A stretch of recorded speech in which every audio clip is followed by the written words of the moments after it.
Welcome to the Slop Temple. We pray this video helps. You start by gathering the essentials: Cronus Zen, a powered USB hub, your Xbox One controller, keyboard, and mouse. Once done, connect the Zen to your PC and open GTuner Roman 4 so it can update firmware. This prevents compatibility issues later. Make sure your Xbox account is signed in and your controller is primary. I'll explain why each connection matters.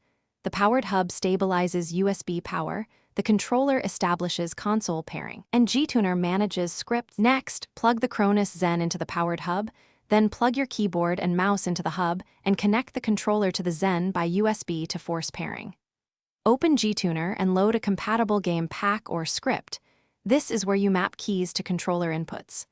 Adjust sensitivity and dead zones so aiming feels natural, and pick a report rate. Higher rates reduce latency, but may be less stable. Make small changes and test in a low-stakes match to iterate quickly.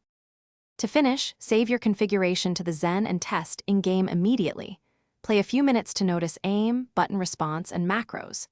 If you encounter lag, stuttering, or disconnects, first check the powered hub and USB cable integrity, then verify firmware and GTuner versions.